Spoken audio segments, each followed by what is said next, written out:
হাসির রাজা, জ্ঞানের রাজা, রসিক রাজা। ৭৭ আর এই গিয়ে ৭৮। মোটে ৭৮। এর চেয়ে বেশি তো নবাবের দেহরক্ষীর কাছে থাকে। দূর দূর দূর দূর। অনেকদিন মহারাজকে হাত করে মোহর নেওয়া হয়নি, কিছু একটা করতেই হবে।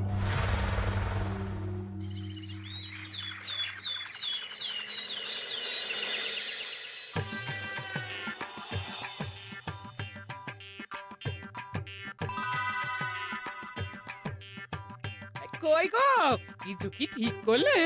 রাজকুমারের জন্মদিনে কি উপহার দেবে? হ্যাঁ গো, পেয়েছি, এই দেখো। উমা, এই যে তোমার ছোটবেলা সোনার আংটিখানা। হ্যাঁ গিন্নি, ঠিক ধরেছ। যেটুকু যা গয়না ছিল সবই তো দেওয়া হয়ে গেছে, নহে বিক্রি হয়েছে। আর তো কাউকে কিছু দেওয়ার নেই, তাই ভাবলাম এটাই উপহারে দিই। সে ভালো ভেবেছো। বেশ, আসি তাহলে, ওদিকে সবার দেরি হয়ে যাচ্ছে গিন্নি।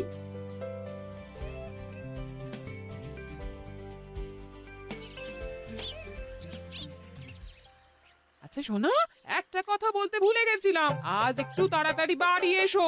শাড়িওয়ালাকে আসতে বলেছি দুপুরে। আবার শাড়িওয়ালা কেন? আরে তুমি ভুলে গেলে, সামনে আমার মন্দির বিয়ে, তার জন্য নতুন শাড়ি লাগবে না গো। একমাত্র বড় মাসির মেয়ে বলে কথা। বুঝলাম, তো ওই একটা শাড়ির জন্য আবার আমাকে থাকতে হবে? 3টে শাড়ি উপহারের পাশাপাশি আমারও একটা শাড়ি চাই। হ্যাঁ আচ্ছা, তুমি নতুন শাড়ি নিয়ে কি করবে বলো তো? বিয়েটা তো তোমার বংশীর। বলি, সারাটা জীবন তো এই এক কাপড়ই কাটিয়ে দিলাম, কি দিয়েছ তুমি আমায়? কেন, এই নিজেকে? আমার মতো স্বামী আর কোথাও পাবে? ও সব মন ভুলানো কথায় আর চিড়ে ভিজবে না, তাড়াতাড়ি আসবে বলে দিলাম। হ্যাঁ অগত্যা।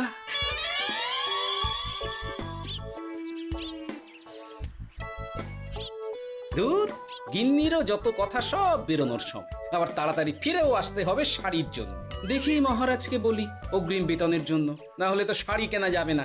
তাও একটা হলে হতো, কিন্তু এনাকেও দিতে হবে। আসলে সত্যিই তো, গিন্নি আমার কত যত্ন আত্তি করে, কিন্তু তাকে আজ পর্যন্ত তেমন কিছু উপহার দিতে পারেনি। না, গিয়ে বলি।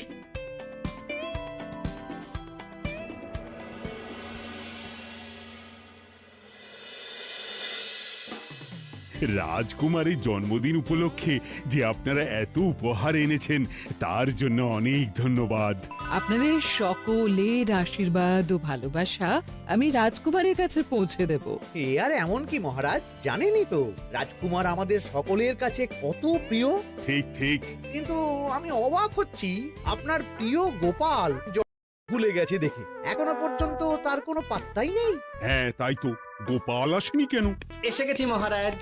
তা বলি, এসে তো উদ্ধার করে দিয়েছো, আজ রাজকুমারের জন্মদিন, সে কথা কি মাথায় আছে? ক্ষমা করবেন মহারাজ, আসলে ওই রাজকুমারের উপহার আর গিন্নির আবদার এসবের জন্যই আমার দেরি হয়ে গেল আর কি। এই নিন রানীমা, আমার তরফ থেকে রাজকুমারের জন্য ছোট্ট উপহার। অনেক অনেক ধন্যবাদ গোপাল। তবে মহারাজ, আমারও একটা অনুরোধ ছিল। কি? আমাকে যদি অগ্রিম বেতন হিসাবে কিছু মোহর দেন, তাই নিয়ে আমাকে একটু তাড়াতাড়ি বাড়ি ফিরতে হবে। উনি বলবেন আর ওনাকে দিতে হবে, মামা বাড়ির আবদার। যেটা জানেন না তার মাঝে এত কথা বলেন কেন? হ্যাঁ, আসলে মহারাজ, আমার গিন্নির বোনের মেয়ের বিয়ে সামনে, তাই গিন্নি আবদার করেছে ওই নতুন শাড়ি কেনার জন্য। জানেনই তো বিয়ে বাড়ির কত খরচা, তাই। এ তো খুব ভালো কথা, কিন্তু অগ্রিম বেতন কেন? এমন একটা ভালো খবর দিলে আমার তরফ থেকে তোমার জন্য কিছু মোহর উপহার। এই নাও।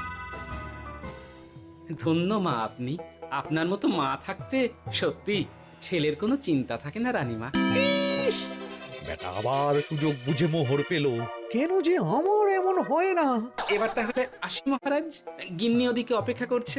হ্যাঁ হ্যাঁ, যাও যাও, আজ তাহলে সভা এখানেই শেষ করলাম। মহারাজ, আপনার সাথে আমার একান্তে কিছু কথা আছে, আমি অন্দরমহলে গেলাম। রানীমার আবার হঠাৎ কি হলো, ব্যাপারটা দেখতে হচ্ছে।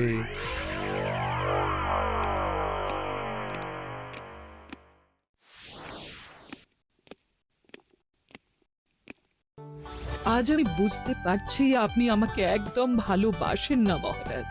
ও কি কথা বলছো রানী? একদম ঠিক বলছি। নিজের গিন্নির আবদার মেটানোর জন্য গোপাল কত ভাবে, নতুন শাড়ি কিনে দেবার জন্য অগ্রিম বেতন অব্দি চাইলো, আর আপনি? আমি তো রাজা, আমি কেন বেতন চাইবো? সেটাই তো, রাজা হয়েও আপনি কখনো এমন কিচ্ছু করেননি, কিচ্ছু না। আহা, রাগ করে না। আমি তোমাকে সব থেকে সুন্দর শাড়ি উপহার দেব, একেবারে সোনার সুতোর কাজ করা মুক্ত বসানো শাড়ি। এমন শাড়ি কেউ কখনো দেখেনি। ও মা, সত্যি?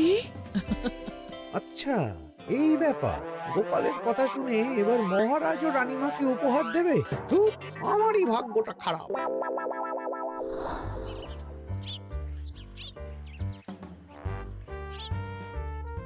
হাজার চেষ্টা করেও গোপালকে আটকানো যায় না। দূর দূর দূর, আমি যা চেয়েছিলাম তা ওই গোপাল পেয়ে গেল। ও কি গো, তুমি কার সাথে কথা বলছো? দুর্ভাগ্যর সাথে। কি সব অলক্ষণে কথা? কি হয়েছে? কি আর হবে, সবই তো তোমার দোষ। আমার দোষ? হ্যাঁ, তুমি আমার কাছে বায়না করো না কেন কিছু? তুমি বায়না করনি বলেই আজ আমি রানীমার কাছ থেকে মোহর পেলাম না, কিন্তু গোপাল পেয়ে গেল। এবার বুঝলাম। ঠিক আছে, এখন তাহলে বায়না করছি, তুমি কাল গিয়ে সেটা রানীমাকে জানাবে, ঠিক আছে? হ্যাঁ, করো করো করো, বায়না করো, বায়না করো। কি চাই, কি চাই, কি চাই? পেয়েছি। তুমি রানীমাকে গিয়ে বলবে যে আমার একটা সোনার হার চাই। এই না হলে আমার বউ। দারুণ চাল চেলেছো।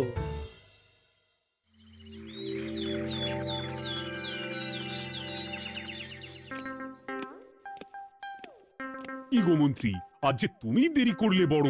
আগে মহারাজ, আমাকে সময় নিয়ে শোনাতে শোনাতে মন্ত্রীমশাইয়ের মনে হয় নিজেরই সময় জ্ঞান খারাপ হয়ে গেছে। তুমি থামো তো মহারাজ, আমারও খুব বড় একটা বিপদ হয়ে গেছে। একমাত্র রানীমাই আমাকে বাঁচাতে পারবেন। আমাকে একটু ওনার সাথে দেখা করার অনুমতি দিন মহারাজ। কিন্তু তোমাদের রানীমা তো এখানে নেই। আসলে জানোই তো যে কুমার অনেক দূরে থাকে, তাই গতকাল রাতেই রওনা দিয়েছে। সে কি, রানীমা নেই? এবার কি হবে আমার? কেন কেন কেন, কি হয়েছে? আসলে মহারাজ, আমার বউ আমার কাছে সোনার হার গড়িয়ে দেওয়ার বায়না করেছে, তাই আমার।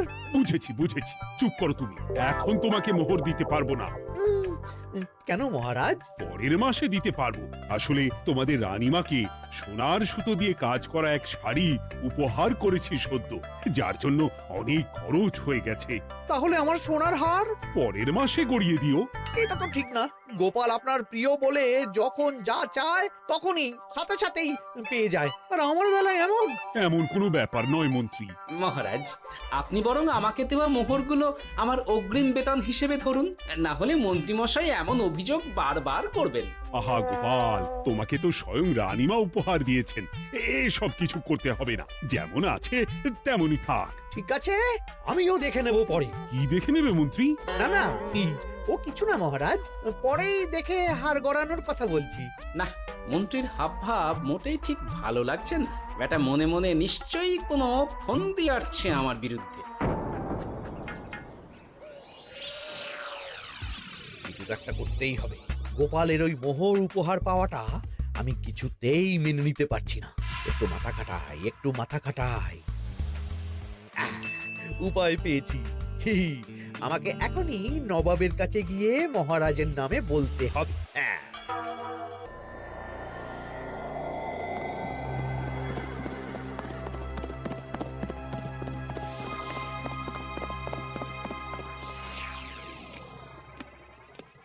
প্রণাম নবাব বাহাদুর। আরে এতে কৃষ্ণনগরের রাজা কৃষ্ণচন্দ্রের মন্ত্রী তো হঠাৎ এখানেই কেন?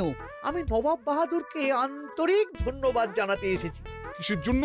এই যে আমরা খুব খুশি রাজা কৃষ্ণচন্দ্রের মতো একজন শক্তিশালী রাজা পেয়ে। শুধু সামরিক বলেই নয়, আর্থিক, সামাজিক, রাজনৈতিক সব দিক থেকে। আর এটা সম্ভব হয়েছে আপনার মতো একজন নবাবের মহারাজের ওপর কৃপা দৃষ্টির জন্য। বলতেটা কি চাইছো তুমি? তেমন কিছুই না। আপনার গুণগান করছি। নইলে আপনিই বলুন না, আমাদের মহারাজ কখনো সোনার সুতোয় বোনা মুক্তোর কাজ করা শাড়ি কিনে রানীমাকে উপহার দিতে পারে? কি সোনার শাড়ি? হ্যাঁ, এমন দামি শাড়ি যা হয়তো নবাবের কাছেও নেই। ঠিক আছে ঠিক আছে, তুমি এখন আসতে পারো। আর শোনো, আমি তোমাদের রাজ্য পরিদর্শনের জন্য লোক পাঠাবো। কবে কখন সেটা কাল তোমাদের সূচনা পাঠিয়ে দেবো, কেমন?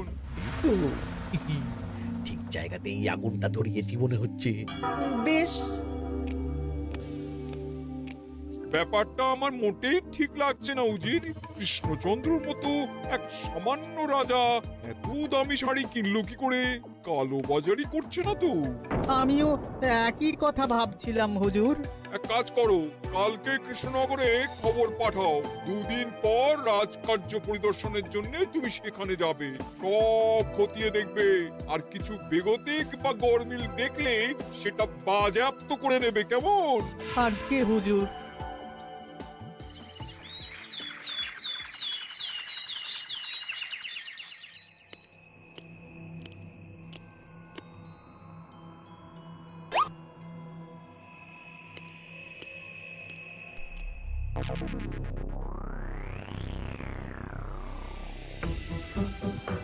কি হয়েছে মহারাজ? কার চিঠি?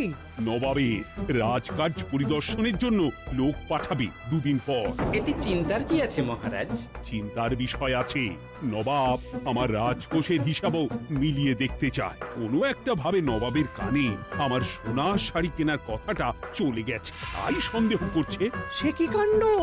নবাবকে তো চিনি, ভুল ধরার কোনো সুযোগ ছাড়বে না। আর চিঠিতে পরিষ্কার লিখে দিয়েছে, হিসেবের একটু এদিক ওদিক হলেই সে সব বাজেয়াপ্ত করে নেবে। হায় কপাল, এ সব হয়েছে গোপালের জন্য। অমনি শুরু করে দিলেন। আচ্ছা, আমি আবার কি করেছি বলুন তো? তুমিই তো করেছো। সেদিন যদি তুমি তোমার গিন্নির শাড়ি কেনার কথাটা রানীমার কানে না তুলতে, তাহলে রানীমাও মহারাজের কাছে শাড়ির জন্য বায়না করতেন না, মহারাজও সোনার শাড়ি কিনতেন না, আর নবাবও জানতে পারতেন না। একদম ঠিক কথা বলেছ মন্ত্রী, সব দোষ তোমার গোপাল। মহারাজ, আপনি এমন বলছেন? হ্যাঁ বলছি, কারণ এটাই হয়েছে।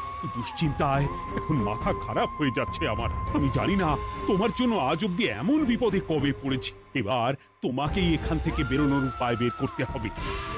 আর যদি তা না করতে পারো, তাহলে আজ পর্যন্ত তোমাকে যত মোহর উপহার দেওয়া হয়েছে সেই সব উপহারের মোহর ফেরত দিতে হবে। সব মোহর যে প্রায় খরচ হয়ে গেছে মহারাজ, আবার আমি কোথা থেকে পাবো? সেটা তুমি জানো। এইবার গোপাল ভালো মতো জব্দ হয়েছে। এই যে লঘু পাপে গুরুদণ্ড। গোপাল পড়ল ফাঁদে। এমন দেখে মন্ত্রী হাসে আর আমার মনটা কাঁদে।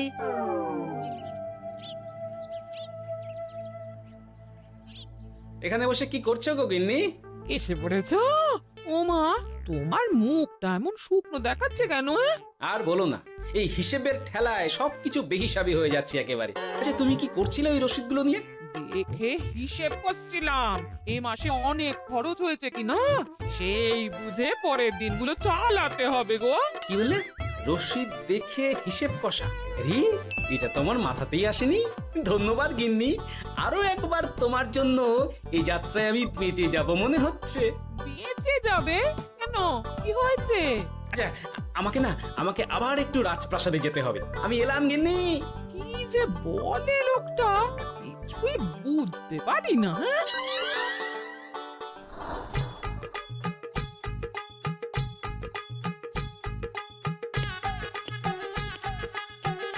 আসতে পারি মহারাজ? এ কি গোপাল, তুমি? আর কোনো চিন্তা নেই মহারাজ, নবাবকে হিসেব বোঝানোর উপায় পেয়ে গেছি। কি বলছো? কি উপায়? এই দুদিনে আপনি শুধু সকল প্রজাদের কাছ থেকে পুরনো রসিদ সংগ্রহ করুন, তাহলেই কেল্লা ফতে। তাই নাকি? আর নয়তো কি?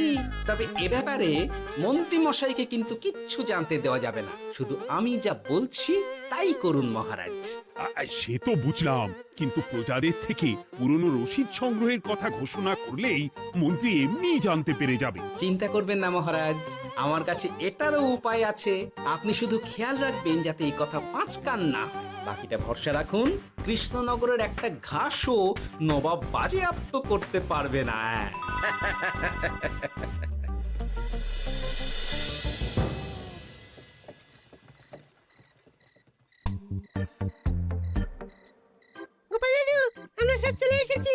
ভালো সময় এসেছিস। তোদের দাদুর ভবিষ্যৎ এখন তোদেরই হাতে। আপন করে বলছো কেন দাদু? আমরা থাকতে তোমার কিচ্ছু হবে না, শুধু বলো না কি করতে হবে। জানি তো, তোদের যেটা করতে হবে সেটা হলো সবার বাড়ি বাড়ি গিয়ে পুরনো রসিদ সংগ্রহ করতে হবে। এই ব্যাপার, এটা আর এমন কি? কিন্তু কেউ যদি জিজ্ঞাসা করে কেন চাইছি, তখন বলবি যে ওই গোপাল দাদু ওই টোঙা বানাবে বলে পুরনো কাগজ চাইছে। আচ্ছা, আমরা এক্ষুনি নিয়ে আসছি। যাক, প্রথম ধাপ হয়ে গেল, এবার পরের ধাপের প্রস্তুতি। যাই, একবার বরং বিজ্ঞানীর কাছ থেকে ঘুরে আসি। বিজ্ঞানী, ও বিজ্ঞানী, বাড়ি আছো? আরে গোপাল যে, এসো এসো ভেতরে এসো। বলো, তোমাকে কিভাবে সাহায্য করতে পারি? তোমার কাছে কালি মোছা যায় এমন কোনো কিছু আছে? কালি মোছার জিনিস? হ্যাঁ, একটা তরল রাসায়নিক পদার্থ আছে যেটা সব ধরনের কালি তুলে ফেলে। দাঁড়াও দিচ্ছি। অনেক ধন্যবাদ বিজ্ঞানী।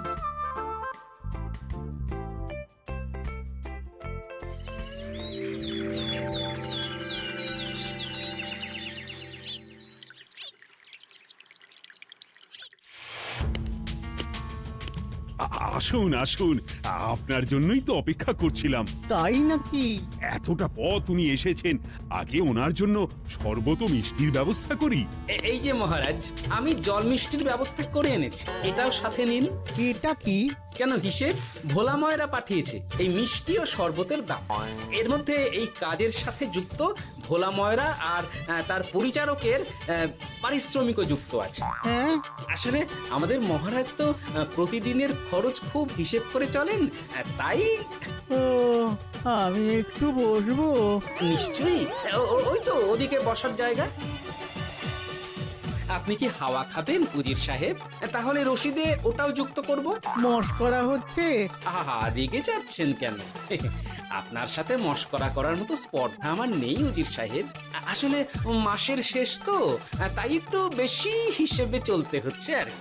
আমাকে হিসেব দেখাচ্ছ?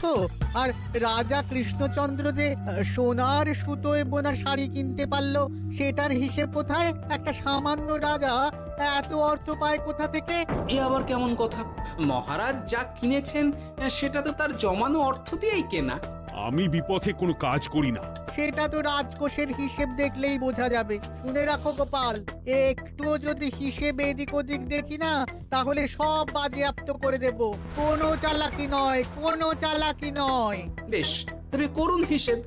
আমাদের কাছে কিন্তু সব কিছুর রসিদ আছে। কই গো, আনো সব, আনো আনো।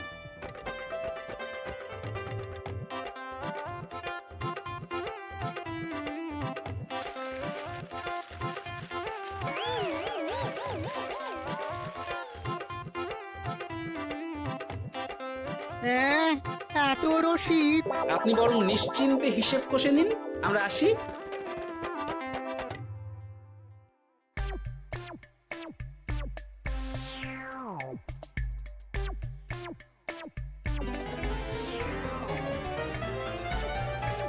বাবারে, এত হিসেব কষে কষে তো মাথা ঝিমঝিম করছে, খিদেতেও পেট চুই চুই করছে।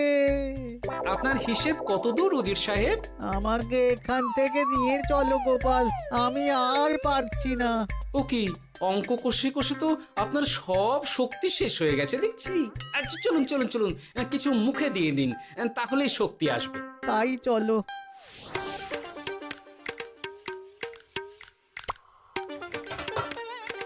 নিন, এটা হলো দুপুরের খাবার, আনাজ, মশলা, এমনকি ঠাকুরেরও পারিশ্রমিকের হিসেব। এবার আমি পাগল হয়ে যাব। আমি আর কোনো হিসেব দেখতে চাই না। সব সময় কি আর হিসেব নিয়ে চলা যায় নাকি? কি আর করা যাবে বলুন? হিসেবে না চললে আপনি তো মহারাজের উপার্জনের উপর সন্দেহ করবেন, আর বেশি খরচ হলেই সম্পত্তি বাজেয়াপ্ত করবেন। তাই বলে সব কিছুতেই হিসেব?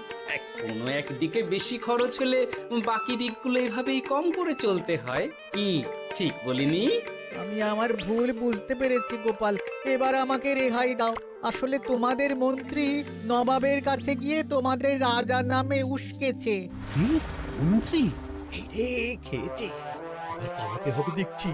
ঠিক জানতাম মোহরের জন্যই এত কিছু। তাই তো নবাব এমন করেছেন। বেশ, এবার আমি ফিরে গিয়ে নবাবকে সব জানিয়ে দিচ্ছি। সত্যি গোপাল, তোমার তুলনা হয় না। আর মন্ত্রী, আগে মহারাজ, তুমি যা করেছো তার কোনো ক্ষমা নেই। তোমার জন্যই আমার এত হয়রানি হয়েছে। ভুল হয়ে গেছে, আমাকে ক্ষমা করে দিন মহারাজ। গোপালের ওপরে হিংসে করে এমন করেছি, আর হবে না। একটা সুযোগ দিন মহারাজ। মহারাজ, সুযোগ দিয়েই দিন। বেশ, তবে তোমার শাস্তি হলো রানীমাকে আমি যে সোনা শাড়ি কিনে দিয়েছি সেটার পুরো দাম তোমাকে আমায় দিতে হবে।